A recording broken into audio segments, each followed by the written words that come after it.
Hey everyone, I decided to record this lesson to talk very briefly about something very important in Zbrush, and that is how do you restore or create subdivision levels for your model. It is a pretty basic lesson, and I'm not going to talk about what subdivisions are. I assume you know that, but I was very surprised to find out how many artists don't know how to restore subdivision levels or create subdivision levels if they don't have them on the model, and that is crucial. You basically cannot do anything in ZBrush, any serious sculpting, any serious posing, without having subdivision levels on. So this is what I'm going to talk about today. And to do that, I'll use few models. This is part of a sculpt from a game project which we have currently in production. Let's talk about subdivision levels and how you go about getting back to them. It's absolutely insane to work without them, and in ZBrush, this is ZBrush 2018, and all recent versions of ZBrush, they have pretty robust tools actually for working with topology and things like that. So getting back to subdivision levels is very easy. What we have here is a merge. This several elements here, they're all merged into a single mesh. Let's split it up. We go to split. Let's see if polygroups are on. They are on. Subtool, split, group, split. We'll split it up. I want to work with this one for now because we want to restore subdivision levels on per subtool basis. So what we have here is an arm. It has 26,000 polygons, so it is not much. So basically this particular object doesn't really need any complicated procedure to restore its subtools. But let's pretend that it is a more difficult situation. We have, let's say, 1.5 million polygons. I have divided it several times, and now I will remove lower subdivision levels just for the sake of example.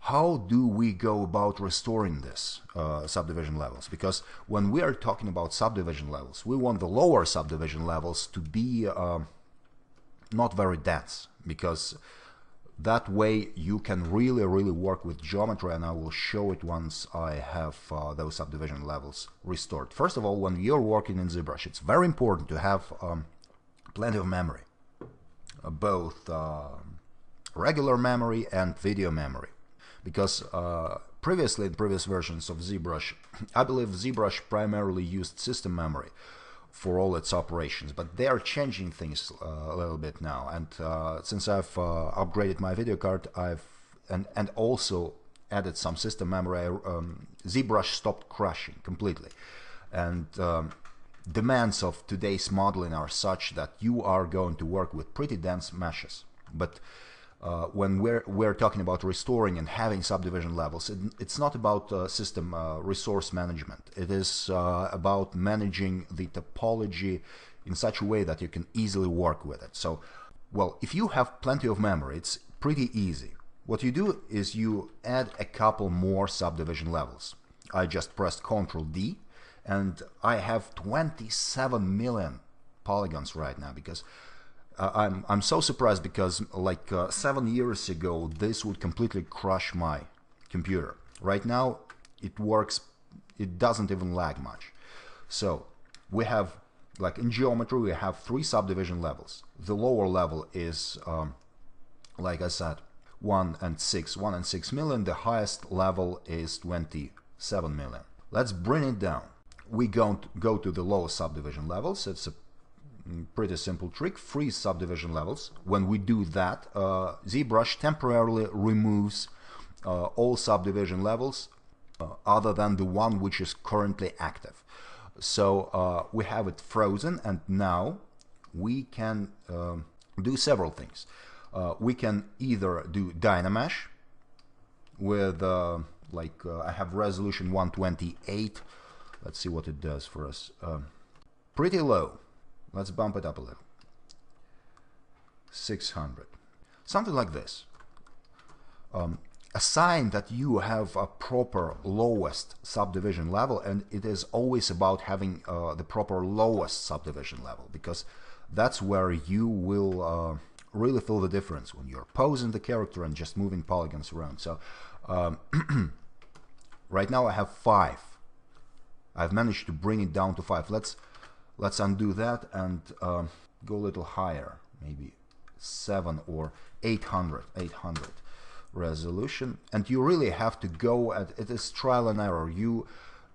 Because each mesh has a different scale, you cannot know ahead of time which resolution you're going to get with specific numbers here. So right now it's a little denser and it is good. I still see individual polygons. So unpress Dynamesh so I don't activate it by accident, and then I unpress the Freeze Subdivision Levels button, and what it does, it projects the details. It remembers that I used to have 2 subdivision levels, and the program keeps the really dense versions where I have 27 million polygons in memory. And then it merges it all together, so it recreates the lowest 2 higher subdivision levels, just dividing the geometry twice, and then it projects the details on the new geometry with new density, and that way we have our details back. Right now it is still calculating. It will take a few seconds, I think. With this one, it all depends on how dense your lowest subdivision level is when it comes to all the operations, primarily in Zbrush. So yeah, it completed the projection, and as you can see, it's pretty good. It did a great job. And we now have the highest subdivision level at 220. And let's see, the lowest subdivision level at 13,000. And check out the difference. When I'm talking about posing, here's what I mean. Let's say I need to bend the arm. I masked part of the arm. I press Ctrl and I click several times on the geometry. I also mirror the mask, because it produces different results when I do the blurring of the mask.